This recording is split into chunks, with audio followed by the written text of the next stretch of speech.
Prontinho. Boa noite a todos, né? Shabbat Shalom, uma honra receber todos vocês aqui, alguns vindo pela primeira vez, e é uma satisfação imensa mesmo a gente poder comemorar esse Dia do Senhor juntos. E gostaria de começar, né, com uma oração, pedindo a Deus que Ele esteja aqui, que o Espírito Santo, que o Ruach HaKodesh esteja aqui conosco, nos abençoando, nos abrindo nossa mente para que a palavra dele possa fluir, abençoar a cada um que está aqui representado por sua família, que seja abençoado nessa casa e abençoar especialmente a Estela com mais um ano de vida, com paz, com saúde, com tantas coisas que o Senhor tem feito, muito mais do que nós poderíamos merecer, e que possamos, a cada ano, estar mais perto dele, com mais intimidade, com mais alegria, sabendo que as promessas dele nunca falham, que ele nunca vai nos desamparar, e é isso que nos dá força para prosseguir nesse mundo tão caído. Em nome de Yeshua, que agradeço. Amém. A nossa porção de hoje, ela está no livro de Gênesis 6, de 9 a 11. É a porção Noar, que em hebraico é o nome de Noé. E a gente inicia com Gênesis 6, 9, dizendo: essas são as gerações de Noé. Era homem justo e perfeito em suas gerações e andava com Deus. O Eterno, ele atenta para o coração do homem e constata que esse coração foi corrompido. Então ele decide destruir toda a carne, devido à corrupção que se instalou no mundo. De todas as criaturas que o Senhor criou, a única que caminhou nos passos dele, na orientação dele, debaixo das instruções dele, foi Noé, que era considerado o único justo daquela geração. E por ele andar nos caminhos do Senhor, ele recebe a graça de ser salvo, e não apenas ele, mas toda a sua família, filhos e nora. Todos eles foram poupados da destruição. A gente vê que Noé, ele era focado em Deus. E ele vivia num ambiente cercado de maldade, de corrupção. Todo esse ambiente rodeava ele. E isso nos ensina que nem a cultura, nem os costumes, nem as pessoas que nos rodeiam devem influenciar a nossa conduta pessoal. Mesmo muita gente fala, coitado, ele viveu no meio de tanta gente ruim, por isso se tornou assim. Não. É nossa responsabilidade andar nos caminhos do Senhor, mesmo que em volta da gente todos querem desviar desse caminho, todos querem nos levar para o caminho errado, todos querem nos levar para um caminho que não seremos abençoados.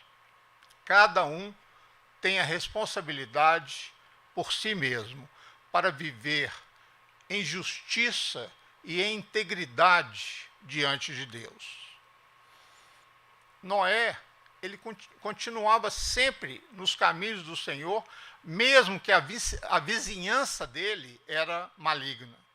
E isso fez com que ele fosse escolhido para dar continuidade às gerações futuras após o dilúvio. Percebemos que nos tempos de Noé, antes da Torá ter sido dado lá no Monte Sinai a Moisés, já existia uma conduta de orientação humana sobre a qual nós deveríamos andar e orientar a nossa vida.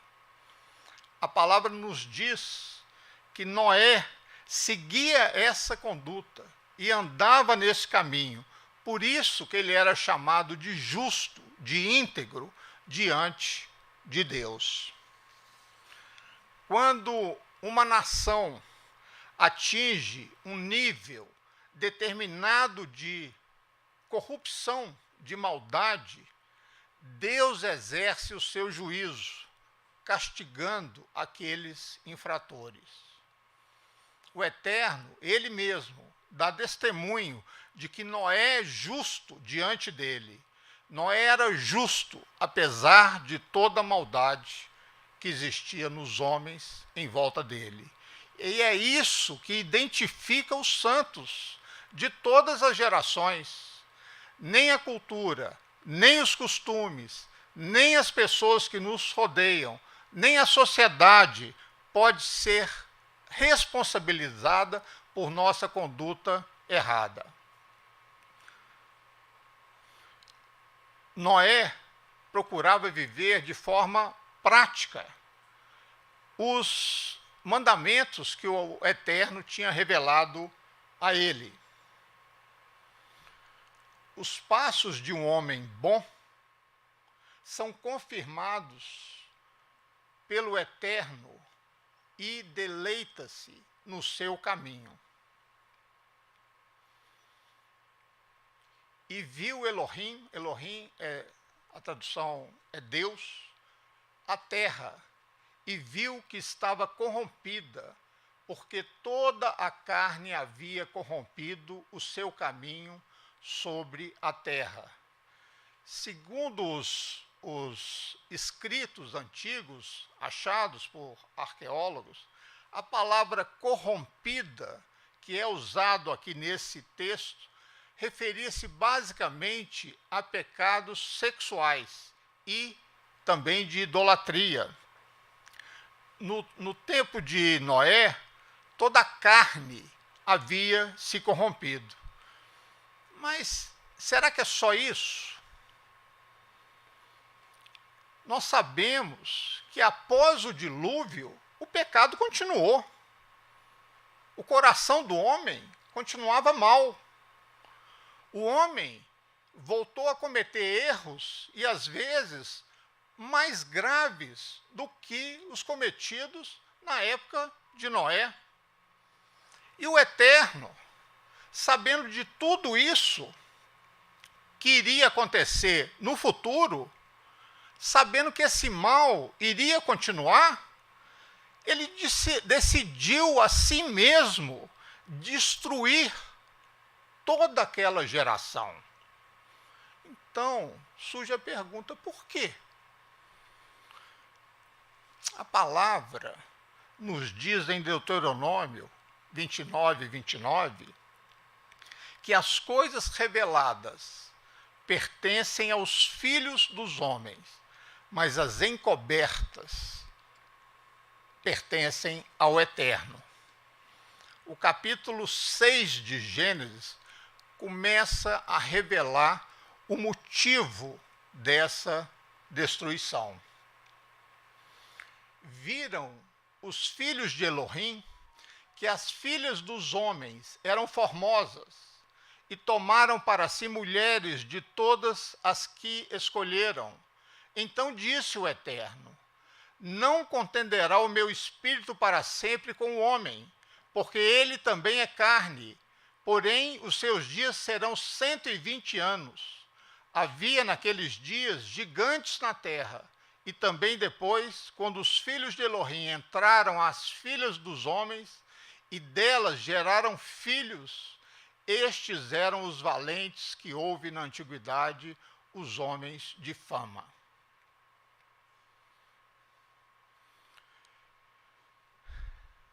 Aparentemente, os anjos que se juntaram a Satanás, em hebraico, Ha-Satã,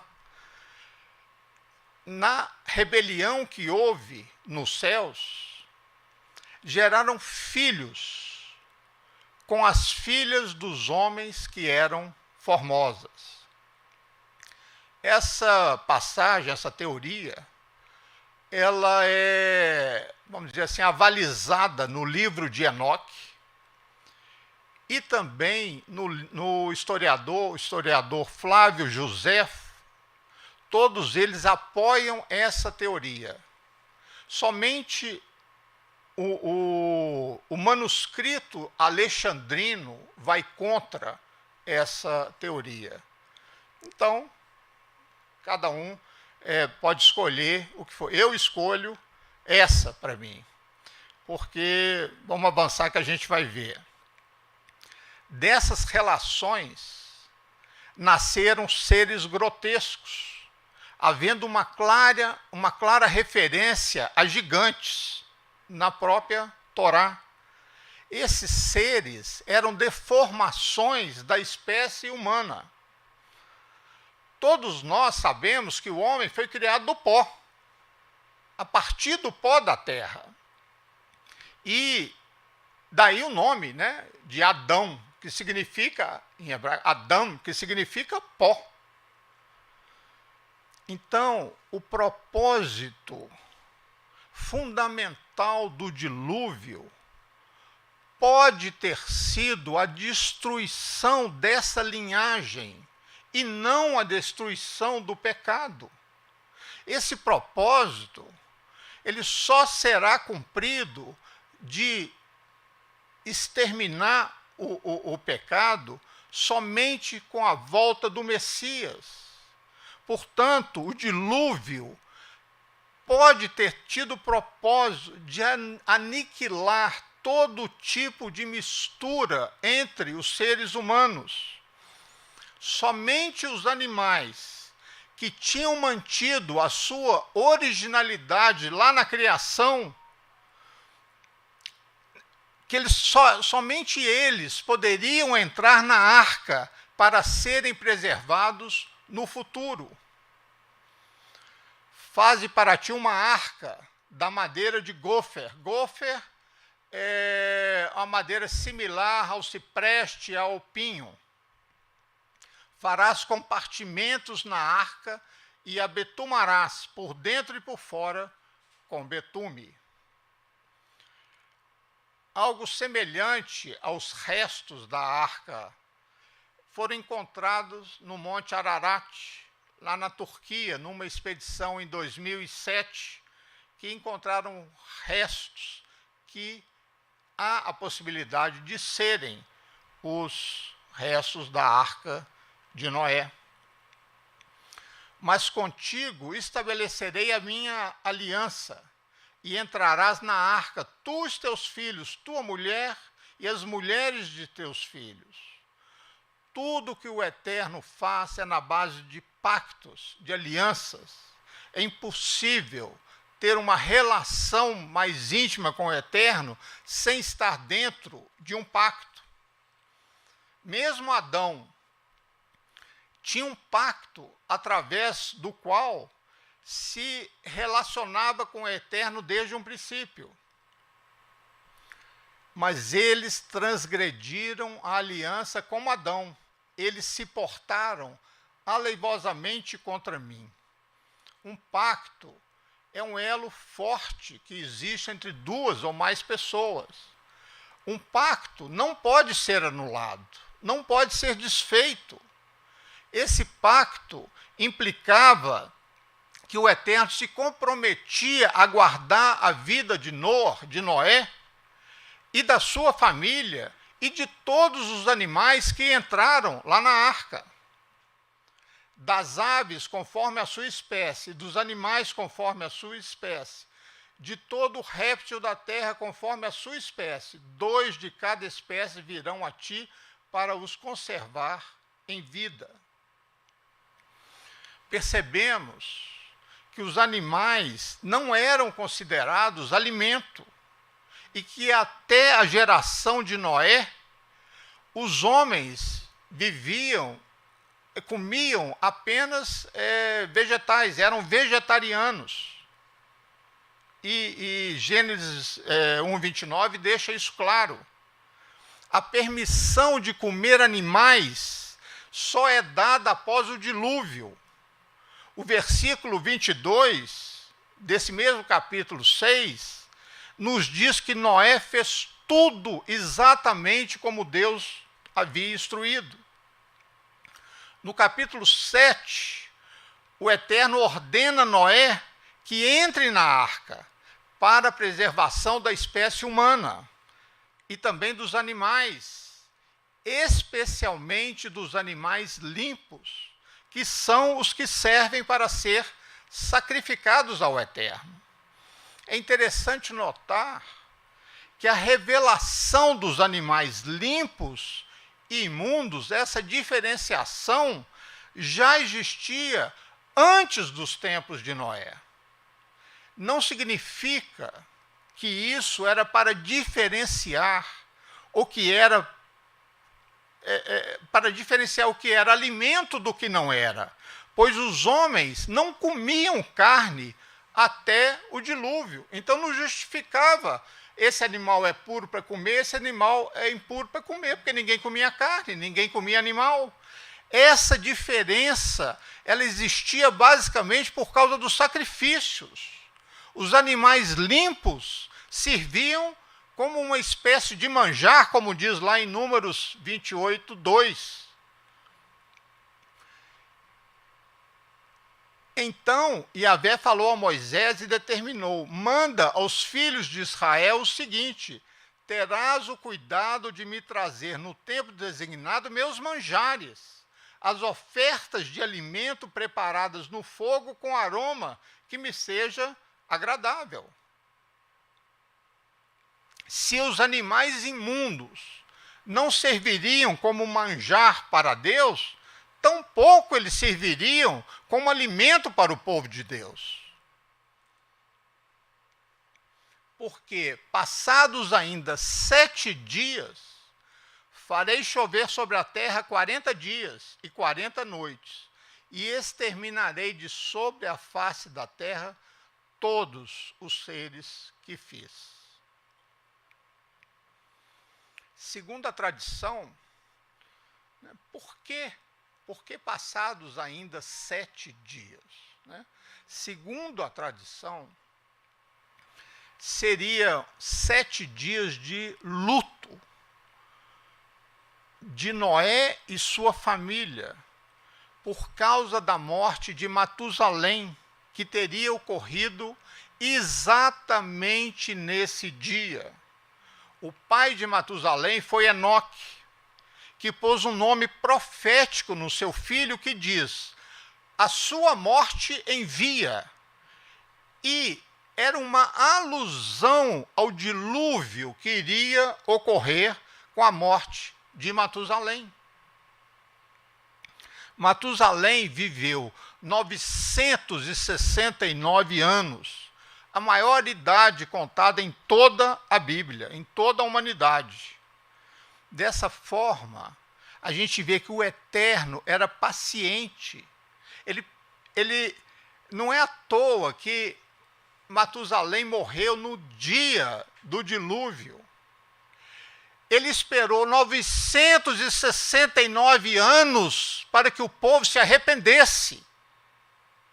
Isso mostra a misericórdia, a longanimidade de Deus perante a criação do ser humano. Porque após esse ano, ele iria exercer juízo sobre toda a terra.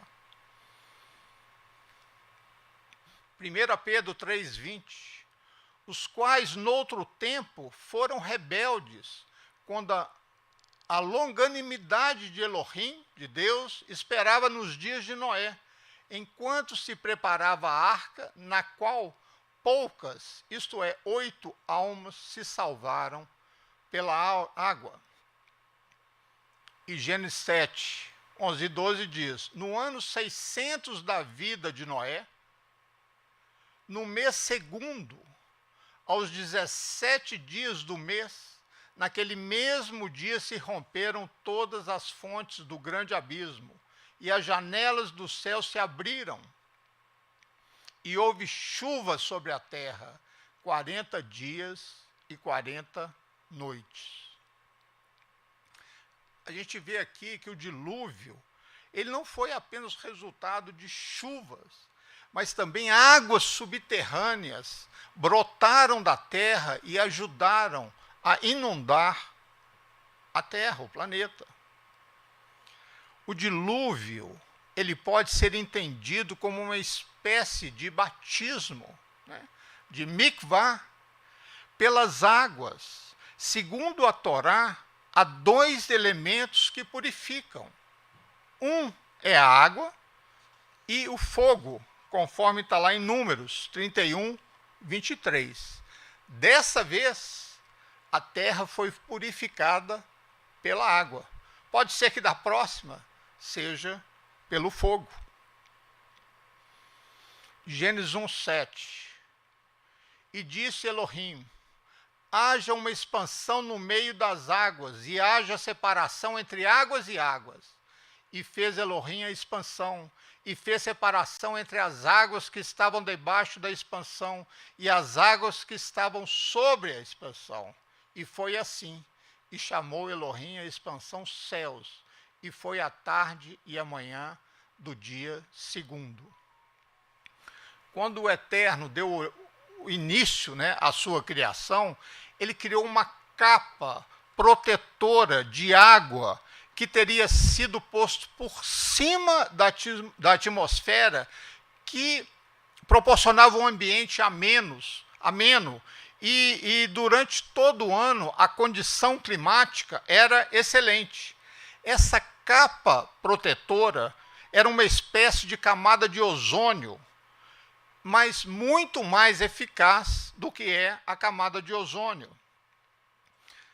E há quem defenda que a camada de ozônio é apenas o que restou dessa cobertura. E o Eterno permitiu que continuasse essa pequena cobertura para que ainda pudesse existir vida na Terra. Então, essa separação entre as águas que estavam debaixo da expansão e as águas que estavam sobre a expansão, segundo 90% dos estudiosos, dizem que era uma capa protetora para ter a vida ideal na Terra. E essa capa, ela foi tirada em consequência da maldade do coração do homem. E esse clima ideal foi extinto. E com isso, o tempo de vida do ser humano se reduziu drasticamente, conforme o versículo. Então declarou o Senhor: por causa da malignidade do ser humano mortal, o espírito que lhe dei não permanecerá nele para sempre. Portanto, ele não viverá além dos 120 anos.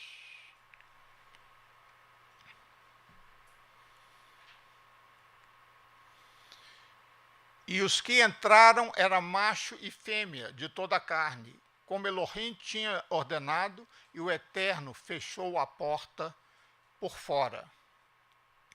A arca, ela representava a salvação do homem. A porta é a porta da graça. Chegará um momento que a porta da graça será fechada pelo Eterno. A sua graça, apesar de muitos não crerem, ela tem tempo definido.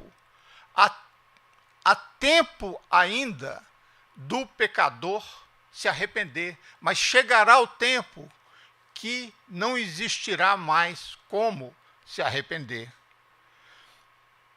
O Messias abriu uma porta que permite que nós nos reconciliemos com o Eterno. Mas se o pecador não se arrepender a tempo, essa porta poderá ser fechada e aí virá o juízo. E expirou toda a carne que se movia sobre a terra, tanto de ave como de gado e de feras, e de todo o réptil que se arrasta sobre a terra, e todo o homem. Esse é o testemunho do próprio Eterno, transmitido a nós através de Moisés, porque somente 8 pessoas sobreviveram ao dilúvio. Todos os demais morreram. E aconteceu que no ano 601, no mês primeiro, no primeiro dia do mês, as águas secaram de sobre a terra. Então Noé tirou a cobertura da arca e olhou, e eis que a face da terra estava enxuta. A tradição judaica ensina que o primeiro dia do primeiro mês, desde a criação de Adão, corresponde ao primeiro dia do 7º mês no calendário hebraico. Alguns chamam do mês de Tishrei, mas eu prefiro usar como foi usado, né, o 7º mês, porque o nome Tishrei ele veio da Babilônia. Né?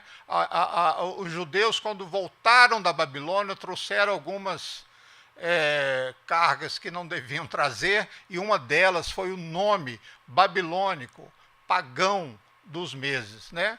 Temos até o mês de Tamuz, que era um deus pagão.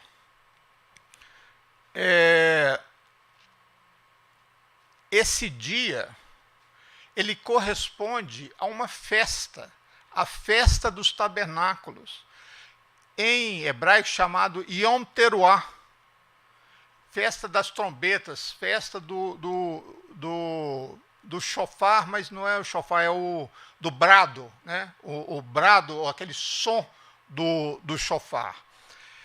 Nesse mesmo dia, as águas secaram e toda a cobertura da terra ficou seca. De igual modo, a porta da arca ela foi aberta. Nesse mesmo dia se abre uma porta do céu, ano após ano, para que haja um tempo de graça especial e de arrependimento. Essa festa, Yom Teruah, ela começa num dia, no primeiro dia, e depois de 10 dias é a festa do Yom Kippur, o dia do perdão. Yom Teruah, para quem não conhece ou já conhece Rosh Hashanah, alguns chamam de Rosh Hashanah, mas o nome bíblico certo é Yom Teruah. Exatamente há 10 dias de arrependimento, né? Da pessoa analisar a sua vida, de pedir a cada ano, né? De enxergar os seus erros, ver o perdão. Às vezes a pessoa assim, eu tive um problema com um colega, eu vou lá pedir perdão para ele. Não é esse o sentido da festa. O sentido da festa é perdão a Deus. É analisar a sua vida, ver o que você fez de errado, ver em que você desviou o caminho, ver em quem você maltratou e pedir perdão ao Senhor pelos seus erros. E segundo a tradição, né, de Yom Kippur, essa porta, quando termina o Yom Kippur, ela é fechada. Então, existe uma alusão entre abrir, né, porque eu não li esse versículo, né, também senão fica versículo demais, mas quando a porta da arca é fechada, é Deus que a fecha, não é Noé que vem fechar. Então é uma alusão que Deus fechou a porta, é que essa porta do arrependimento um dia será fechada. E edificou Noé um altar ao Eterno, e tomou de todo o animal limpo, de toda a ave limpa, e ofereceu holocausto sobre o altar. E o Eterno sentiu o suave cheiro, e disse em seu coração: não tornarei mais a amaldiçoar a terra por causa do homem, porque a imaginação do coração do homem é má desde a sua meninice. Nem tornarei mais a ferir todo vivente como fiz. O altar, ele é um local de encontro entre o eterno e o homem. Noé construiu um altar para demonstrar o seu amor e a sua gratidão a Deus. Cada pessoa tem a responsabilidade de edificar um altar ao eterno, que seria apenas um lugar de encontro íntimo. E Mateus 6 explica como construir esse altar. Entra no seu quarto, fecha a porta, você sozinho ajoelha e clama ao Eterno e conversa com Ele e cria um lugar onde você pode orar, e onde você pode agradecer, onde você pode abrir seu coração, né? Esse é o altar que devemos criar hoje. O holocausto, ele consiste em queimar um animal. O animal que é sacrificado sobre o altar está representando o homem que ofereceu esse animal. Da mesma forma, o sacrifício do holocausto é uma simbologia de uma total entrega ao Senhor. O que produz esse aroma agradável é a sinceridade com que você expõe a sua vida ao Eterno para ter esse momento de intimidade com Ele. Também o sacrifício do Cordeiro de Deus, que era Yeshua, representaria que ele tiraria os pecados do mundo. E por isso, Deus diz, não tornarei mais a amaldiçoar a terra por causa do homem, porque a imaginação do coração do homem é má, e desde a sua meninice nem tornarei mais a ferir todo vivente como fiz, enquanto a terra durar, sementeira e cega, frio e calor, verão e inverno, dia e noite, não cessarão. O Eterno promete nunca mais amaldiçoar a terra por causa do homem. E a promessa é parte de um pacto, e assim é instituído um pacto entre o céu e a terra. E abençoou Elohim a Noé e a seus filhos, e disse-lhe, frutificai e multiplicai-vos, enchei a terra. Essa bênção sobre Noé mostra que são os filhos de Noé os pais de toda a humanidade. Tudo quanto se move, que é vivente, será para vosso mantimento. Tudo vos tenho dado como a erva verde. A carne, porém, com sua vida, isto é, com seu sangue, não comereis. Vemos que o Eterno, né, permite a partir do término do dilúvio, que se coma carne. E há muita gente que usa esse argumento, né, de dizer tudo que se move, tudo que é vivente será para vosso mantimento, como uma forma de falar, não, posso comer qualquer bicho. Mas é tão incutido na vida dele que só se come o que é alimento, né? Que só se come animais puros, que aqui faltou isso, né? Todo quanto se move, que é vivente e que é puro, porque era natural. É a mesma coisa que Deus fala com os vegetais, né? Que estão à sua disposição para você comer. Agora, você vai comer samambaia, que é uma planta venenosa, né? Você vai comer uma planta que é tóxica, né? Que às vezes mata até gado, né? Tem um fazendeiro aqui, né, que come uma erva e morre.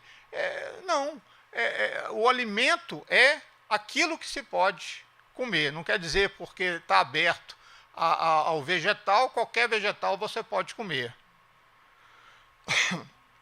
Não devemos, né, isolar pontos bíblicos e criar uma nova doutrina, porque a palavra ela se complementa como um todo. Tem um versículo aqui um pouco grande, mas é importante que eu leia para vocês. E eu, eis que estabeleço a minha aliança convosco e com a vossa descendência depois de vós, e com toda a alma vivente que convosco está, de aves, de gado, de todo animal da terra, convosco, com todos que saíram da arca, até todo o animal da terra. Não será mais destruída toda a carne pelas águas do dilúvio, e que não haverá mais dilúvio para destruir a terra. E disse o Eterno: este é o sinal da aliança que põe entre mim e vós, e entre toda a alma vivente que está convosco, por gerações eternas. O meu arco tenho posto nas nuvens, este será por sinal de aliança entre mim e a terra. Quando eu trouxer nuvens sobre a terra, aparecerá o arco nas nuvens. Então me lembrarei da minha aliança, que está entre mim e vós, e entre toda a alma vivente de toda a carne. E as águas não se tornarão mais em dilúvio para destruir toda a carne. E disse o Eterno a Noé: este é o sinal da aliança que tenho estabelecido entre mim, entre toda a carne que está sobre a terra. O arco celeste, ou o arco de Deus, que é chamado por muito arco-íris, esse íris aí é um nome totalmente pagão, é uma deusa da mitologia grega. Era uma deusa, segundo a mitologia, que ela voava e ia levar recado para os deuses, e ela era brilhante. Então, quando ela voava ao céu, produzia aquele brilho, né? Mas o nome é o arco de Deus, né? O arco da aliança. Os rabinos dizem que no mundo físico que nós estamos, nós só conseguimos olhar a metade desse arco do Senhor, mas que a outra metade, ela rodeia o trono celestial do Eterno, e de lá dá para ver todo o arco por inteiro, conforme diz Ezequiel 1:28 e Apocalipse 4:3.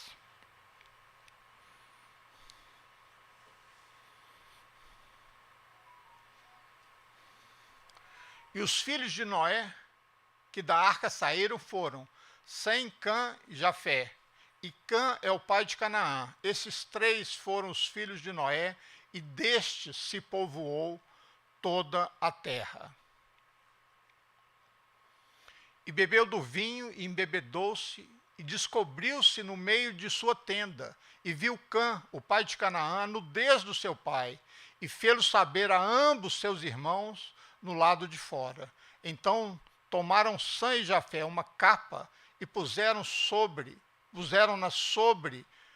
ambos os seus ombros, e indo virados para trás, cobriram a nudez de seu pai, e os seus rostos estavam virados, de maneira que não viram a nudez do seu pai. Noé embriagou-se e ficou nu na tenda. Cã viu e foi contar para os irmãos, em vez de cobrir o seu pai. E despertou Noé do seu vinho, e soube o que seu filho menor lhe fizera, e disse: maldito seja Canaã, servo dos servos seja aos seus irmãos. O filho de Cã foi Canaã. Uns dizem que ele castrou seu avô, outros dizem que ele era homossexual, outros apontam outros pecados, mas tudo isso é especulação, não tem nada no que a gente pode confiar falando sobre isso. É até possível que ele tenha cometido algum ato homossexual, porque a descendência de Canaã foi que fundou as cidades de Sodoma e Gomorra. Provavelmente, né, eu creio que que Noé teve uma visão profética do que aconteceria com essa descendência de Cã e os amaldiçoou por isso. E a palavra tem poder, né? Ao dar a bênção primeiro a Sem, ele fez que a sua descendência, a descendência de Sem, que é o povo de Israel, tivesse a graça de viver com o Eterno e que fosse, no futuro, o povo escolhido de Deus. Os descendentes de Jafé foram os que mais se espalharam pelo mundo. Cã não recebeu nenhuma bênção. Mas, no entanto, Cã já tinha sido abençoado anteriormente, lá em Gênesis 9, mostrando que todos têm a mesma oportunidade. A maldição não caiu sobre Cã, mas sobre o seu primogênito, Canaã. Os descendentes de Canaã tiveram que ser totalmente destruídos pelos filhos de Israel depois de sua saída do Egito, pois tinham cometido todo tipo de idolatria, todo tipo de perversão sexual, ao mesmo tempo que derramaram muito sangue inocente. E todos esses pecados causou a destruição deles. Os descendentes de Canaã, que se voltaram para o Eterno e se arrependeram dos seus pecados, foram participantes da graça de Deus. O caso comum é Raabe, né? Que ela era cananita e recebeu os espiões de Israel na sua casa, né? Salvou eles da perseguição da conquista de Jericó. Por esse ato, ela teve a oportunidade de se ajuntar à linhagem do Eterno, de Sem, né? E ela se casou com Salmão, e foi através dela, mais tarde, que nasceu o Messias. E Cuxi gerou a Nimrod. Este começou a ser poderoso na terra, e este foi poderoso caçador diante da face do Senhor. Por isso se diz, como Nimrod, poderoso caçador diante do Senhor, e o princípio do seu reino foi Babel, Ereque, Acade e Calné, na terra de Sinar. O texto hebraico, que é traduzido como poderoso caçador diante do Eterno, tem um sentido duplo. Aponta que Nimrod, além de caçador, era diante da face do Eterno, ou seja, ele era uma pessoa contrária, uma pessoa que se opunha ao Eterno. Nimrod era um servo de Satanás. E o espírito que guiava o seu coração, talvez seja o mesmo que governou o coração de Antíoco Epifânio, de Constantino e do anticristo que virá. E era toda a terra de uma mesma língua e de uma mesma fala. E aconteceu que, partindo eles do Oriente, acharam um vale na terra de Sinar e habitaram ali. A terra de Sinar é a Babilônia. Ali nasce o ocultismo e a astrologia. Babilônia é a mãe de todas as prostitutas da terra. As prostitutas são as falsas religiões. A Babilônia é uma religião apóstata. Percebemos nos dias de hoje a grande influência que a Babilônia tem sobre o mundo. Combinaram uns com os outros. Vinde, façamos tijolos e cozamos-los ao fogo. O tijolo lhe serviu de pedra e o betume de argamassa. E decidiram mais. Vinde, construamos uma cidade, uma torre, cujo ápice penetre nos céus. Dessa forma, nosso nome será honrado por todos e jamais seremos dispersos pela face da terra.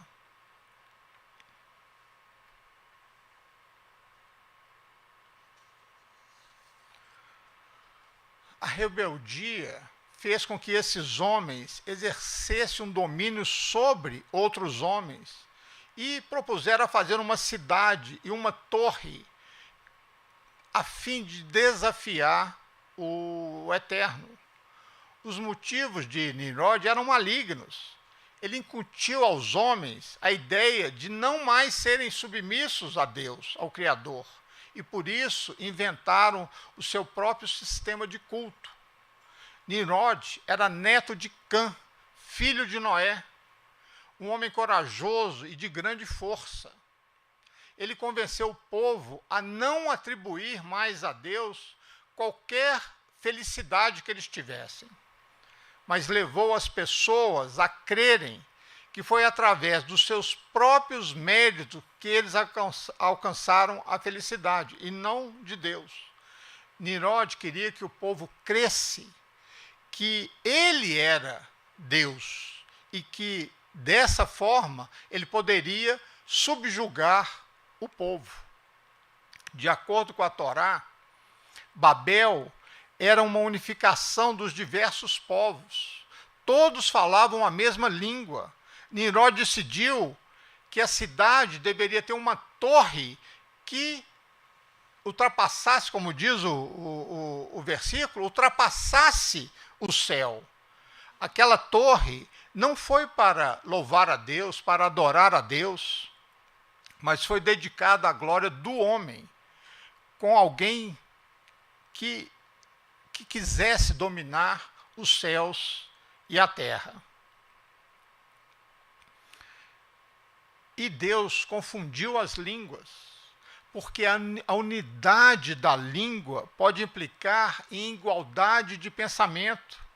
Essa capacidade de união fez com que os homens perdessem o senso de limite e achavam que podiam fazer qualquer coisa. Então, a unidade, ela pode tanto pender para o bem quanto para o mal. Por esse motivo, Elohim, Deus, deu 12 descendentes a Jacó e mais tarde permitiu que cada um deles formasse uma tribo diferente, e cada um tivesse seu próprio brasão, e cada um tivesse sua própria bandeira. Essa união, nos dias de hoje, ela é totalmente impossível, mas ela será possível com o retorno do Messias. Por quê? Porque ainda existem muitos Nimrodes no mundo, que eles tentam convencer as pessoas que aquilo que o diabo sussurrou no ouvido dele, nós podemos ser o Deus da terra. A ideia de Nimrod não era estabelecer apenas um só governo, uma só língua, mas era também um só rei, um só governo, um só povo, uma só religião. Mas esse projeto é um projeto do Messias, e ele não iria nunca conseguir tirar dele. Esse é o plano do Eterno para aquele que ele colocou acima de todas as coisas. Mas o diabo, ele quer usurpar esse plano. E ele usa Nimrod para criar uma religião. E, na verdade, essa religião não iria promover Nimrod, mas sim seria uma adoração a Satanás. Nimrod, ele é apenas um instrumento diabólico, um plano adversário para negar o poder do Senhor.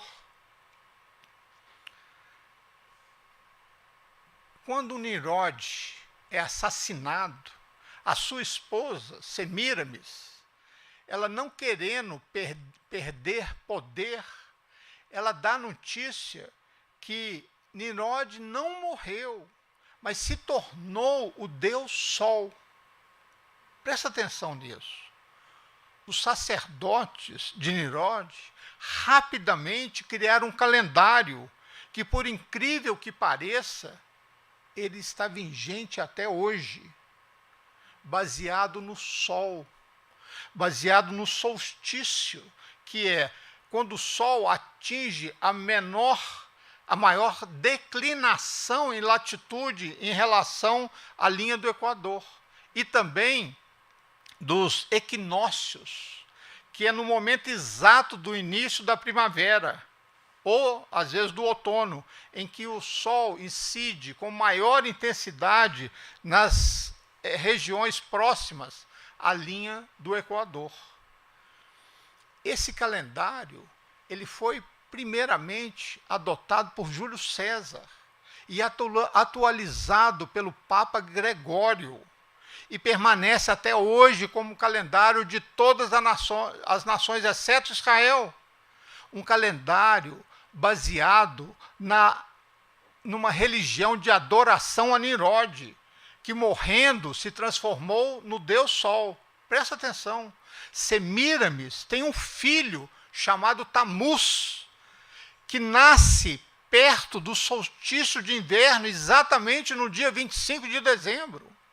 E é estabelecido, então, como uma reencarnação de Nimrod. Nimrod passa a ser o Deus Pai, e Tamuz, o Deus Filho, e Semíramis passa a ser conhecida como a Senhora da Babilônia, a Rainha dos Céus. Então, desceu Yahvé para ver a cidade e a torre que os filhos dos homens edificavam. E Yahvé disse: eis que o povo é um, e todos têm a mesma língua. E isto é o que começam a fazer. E agora não haverá restrição para tudo o que eles intentam fazer. Eia, desçamos e confundamos ali sua língua, para que não entendam uma língua do outro. Assim, o Eterno os espalhou dali sobre a face de toda a terra, e cessaram de edificar a cidade. Por isso se chamou seu nome Babel, confusão, porquanto ali confundiu Elohim, a língua de toda a terra, e dali os espalhou o Senhor sobre a face de toda a terra. Jeremias 7,18 diz: os filhos ajuntaram a lenha, os pais acendem o fogo, e as mulheres preparam a massa para fazerem tortas. A quem? A deusa que é a chamada Rainha dos Céus. Depois ainda fazem libações, ofertas de bebidas derramadas e outras falsas divindades. Tudo isso para me ferir e provocar a minha ira. Ora, sendo o filho de Semíramis, Tamuz, o Deus Filho, ela então, nada mais, nada menos que a mãe de Deus. Basicamente, todas as festas pagãs estão relacionadas à adoração de Nimrod, Tamuz e Semíramis, que é a verdadeira trindade, o Deus Pai, o Deus Filho e a mãe de Deus. Essa é a Babilônia. A Igreja Romana é fruto de uma reforma da religião de Nimrod. E, por sua vez, a Igreja Evangélica é fruto de uma reforma da religião romana. Contudo, a Babilônia não exige reformas, mas sim ruptura total. Façamos como os bereanos e comprovemos se a doutrina que nos é ensinada está de acordo com a palavra do Eterno, pois essa foi a fé anunciada por Yeshua e pelos apóstolos. O espírito que vivia em Nimrod era um espírito de rebeldia, um espírito contrário, um espírito opositor ao Eterno. E é a mesma inimizade que existe desde o princípio entre a semente da mulher e a semente da serpente. Eu sempre crio na nossa paraxá, na nossa porção, um tema. E o tema de hoje é uma história do céu e da terra. A própria história da Torre de Babel, ela é contada, ela é muito pequena, né, contada apenas em 9 versos. É uma obra-prima, compacta, e um fundo histórico muito preciso. Foi aqui que, pela primeira vez, os seres humanos se estabeleceram com agricultura, com construção de cidades. Foi o primeiro lugar. Como a Torá mesmo diz, essas descobertas da Mesopotâmia, além de eles terem criado o calendário e terem inventado a roda, eles eram especialistas em construção de tijolos com molde, que eram muitas vezes secos no sol e também secos no forno. E isso deu a eles essa capacidade de construir grandes edifícios numa escala muito maior que outros poderiam construir. E aí surgiu os zigurates, que é uma construção em degraus e que tinha um profundo significado religioso. Essas torres, das quais 30 foram descobertas, eram chamadas de montanhas sagradas, eles acreditavam que era onde o céu e a terra se encontravam. E foi encontrado várias inscrições descobertas pelos arqueólogos, né, que ali o edifício encontrou o céu. O maior deles, né, o da Babilônia, ele tinha 7 andares e 100 metros de altura. Para a época era um arranha-céu. Agora, a história de Babel é muito interessante isso. Ela é cheia de artifícios literários, como, por exemplo, as inversões. Uma das mais interessantes é que as duas palavras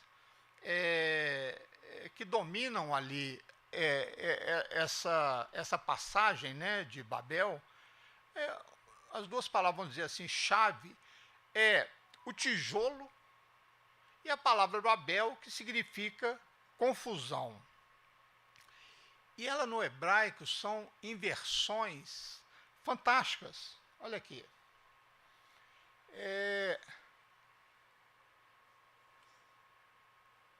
Aqui está escrito naval, aqui é NVL, que quer dizer causar confusão. Black sheep, quer dizer ovelha negra, aquele que causa confusão. E aqui embaixo, a palavra tijolo é Levená, L-V-N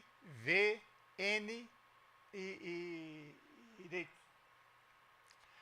aqui você tem N-V-L, aqui você tem L-V-N. São exatamente inversas. E uma significa confusão e a outra significa tijolo, né? É muito interessante essas pegadinhas que Deus coloca na Bíblia, que só é possível ver em hebraico. Essa inversão, né, ela significa que nem sempre aquilo que a gente pretende nós vamos conseguir quando não consultamos a Deus. Quando nós agimos de uma forma sem consultar a Deus, o inverso, né? Deus está mostrando, o inverso é o que normalmente acontece. Os construtores, eles queriam concentrar a humanidade em um só lugar, né? Vamos construir uma cidade e não vamos nos espalhar por toda a terra. Isso é o que eles falavam. O resultado é que eles foram totalmente dispersos. O Senhor os espalhou por toda a terra. Olha aí a inversão. Eles queriam fazer um nome para eles mesmos, como está lá em Gênesis 11:4. E fizeram. Mas o nome Babel significa confusão. Fizeram um nome, mas um nome de confusão. O orgulho deles estava ligado à capacidade deles tecnológica de fazer grandes edifícios, tijolos e tal. E eles não perceberam, né, que logo no início de Gênesis, os versos iniciais da Torá, que o maior poder criativo está na linguagem. Deus disse e houve. Não foi um problema técnico que fez eles abandonar o projeto. Foi um problema de comunicação. Ninguém mais se entendia. Você mandava o mestre lá, pega um martelo para mim, ele trazia um carrinho. Ninguém se entendia mais. O que é sagrado para a Torá é o poder, mas como usamos, e isso está ligado à linguagem, o meio pela qual a gente enquadra os nossos ideais, o jeito pelo qual nós construímos os nossos sonhos, é através da palavra, porque a palavra tem poder. Eu vejo muita gente aí amaldiçoando a sua própria vida. Nossa, mas eu fracasso em tudo que eu faço. Para com isso. Ah, minha vida deve durar mais uns 2 anos. Para com isso. A palavra, ela tem que sair da sua boca para abençoar tanto a sua vida quanto a dos outros. Cuidado com o que você fala. Diz um ditado que aquele que às vezes costuma falar muita bobagem, é preferível que ele fique calado, em silêncio, porque assim os outros vão pensar que ele é até inteligente. Agora, se ele abrir a boca, aí ele vai revelar a tolice que tem dentro dele. Mas qual foi o pecado do construtor? O primeiro é a frase onde essa porção de Nimrod começa e termina. A palavra onde inicia exatamente, a primeira frase onde inicia é Kol haaretz, toda a terra. E a palavra que termina em Gênesis 11:9 é exatamente essa. Kol haaretz, toda a terra. Começa, né? E toda a terra era de uma só língua. Em Gênesis 11 termina. Dali o Senhor os espalhou por toda a terra.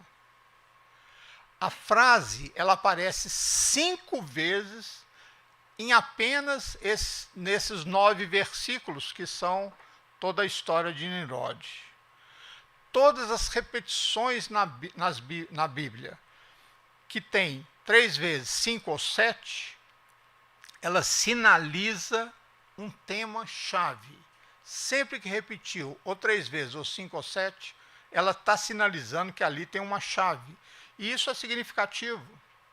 O segundo pecado é o fonema Shem. Shem tanto pode significar nome, né, como Shem, como está ali com a vogal E, como pode significar lá, se em vez do E, tiver um Tzinho aqui, como A, Sham. Isso aparece 7 vezes nessa pequena passagem. Isso está claramente ligado à palavra Shamaim, que quer dizer céu. Céu é o lugar onde os construtores queriam alcançar. O tema dessa história, para mim, é que isso é uma história sobre céu e terra. Mas Como assim?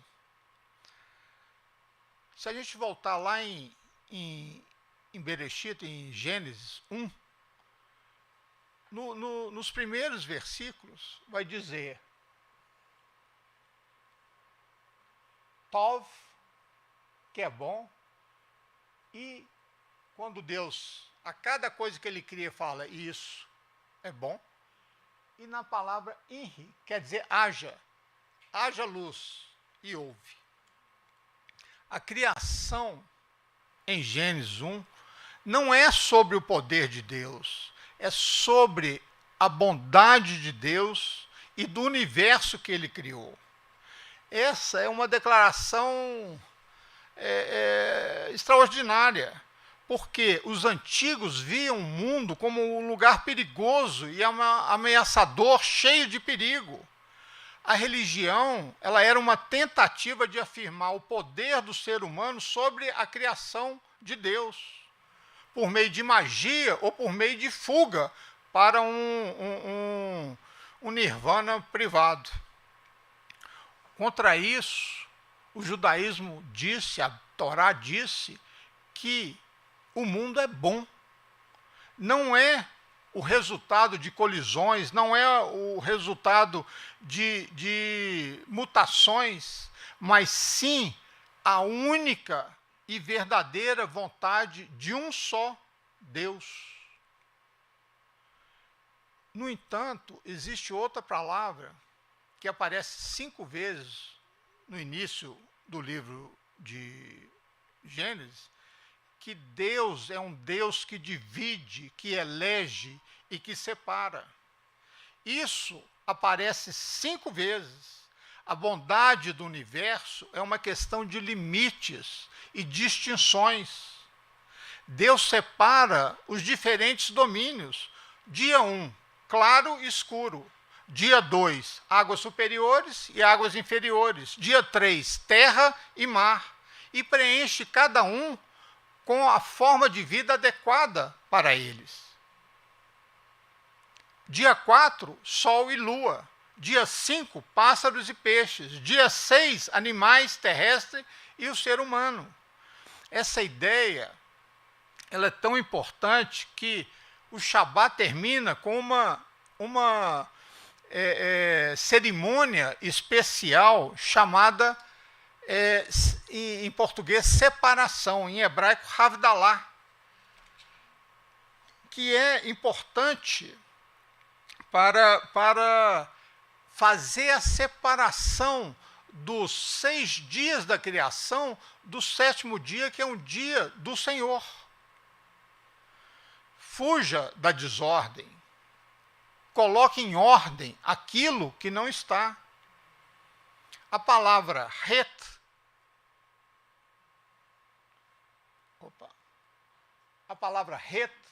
que significa pecado, e a palavra Yahavá, haverá, que significa transgressão. Transgressão, ele vem de um verbo chamado errar o alvo. Significa cruzar uma fronteira que é como se fosse um território proibido e você cruzasse esse território. Muitos mandamentos no Antigo Testamento, eles são para ensinar o respeito pela ordem do universo. Por exemplo, não pode misturar leite e carne, porque leite é vida, carne é morte. Não se pode misturar lã e linho, porque um é vegetal, o outro é animal.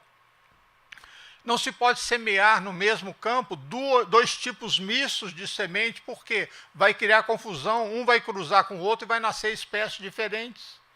O universo ordenado é um universo pacífico, tanto para o ser inanimado, como para o ser animado, quanto para o ser humano. E cada coisa deve estar no seu devido lugar. A violência, o conflito, são formas de desordem. Esse era o estado antes do dilúvio, quando toda a carne se corrompeu. Esta não é uma ideia abstrata. O mundo do mito era aquele em que os limites não eram observados. Havia seres humanos que se consideravam Deus e como se Deus fosse considerado um ser humano. Havia estranhos ídolos, como a esfinge, que era metade humana, metade animal. E o êxtase religioso deles não tinha qualquer limite, tudo era permitido. Para nós, isso é paganismo. E o paganismo nunca é moralmente neutro. Deus cria ordem, o homem cria caos, e o resultado é sempre destrutivo.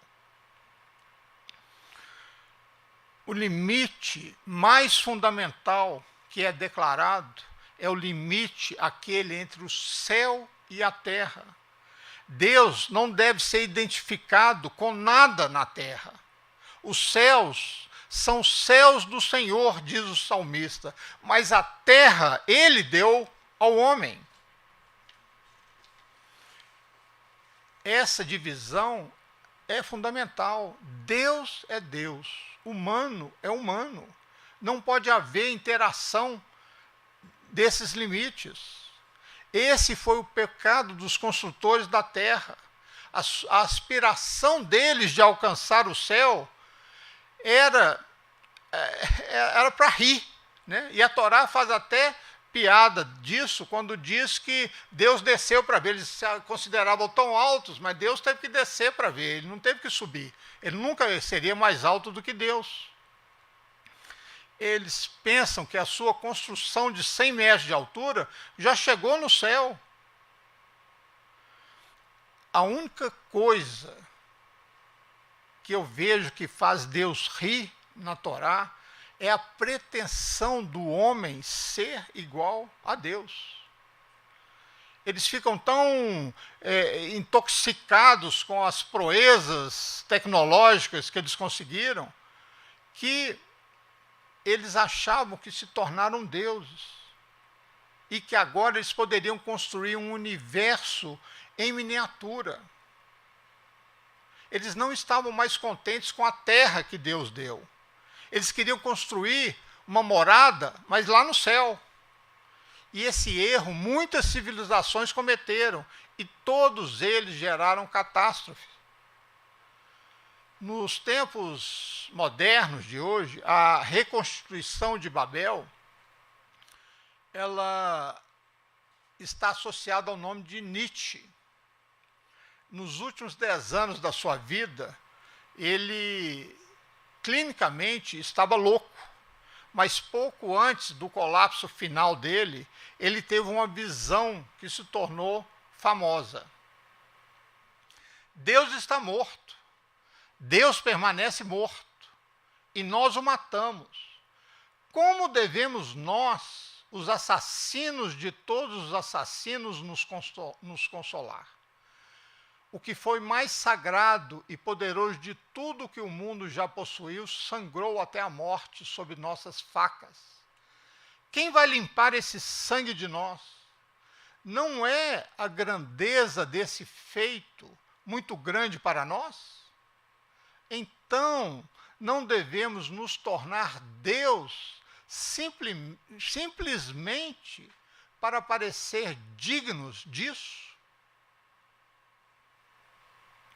Houve menos de 55 anos entre Nietzsche e o Holocausto, entre a sua visão de assassinato de Deus e a tentativa deliberada de Hitler de assassinar o povo de Deus, de exterminar o povo de Deus. Hitler chamou a consciência de uma invenção dos judeus. Quando os seres humanos tentam se tornar mais do que humanos, eles rapidamente se tornam menos do que humanos. Somente quando Deus é Deus, o homem pode ser homem. Isso significa manter o céu e a terra distintos, organizando o último sobre a soberania do primeiro. Sem isso, há pouco para evitar que os seres humanos sacrifiquem muitos por causa de poucos, e poucos por causa de muitos. Somente o respeito pela integridade da criação impede que os seres humanos se destruam. A humildade na presença de Deus é a nossa única e a nossa melhor defesa contra a humanidade, atribuir a si mesma o poder sem restrição, o poder sem direito. Babel foi a primeira civilização, mas infelizmente não a última, a começar um sonho e terminar com um pesadelo. O mundo de Tov, de bom, é um mundo de fronteiras e de limites. Aqueles que cruzam essas fronteiras transgridem esses limites, fazem um nome para si mesmo. Mas o nome que fazem é Babel, que significa caos, confusão, e a perda desses limites afeta tanto o mundo que Deus criou, quanto aquele mundo que nós criamos. Shabbat Shalom.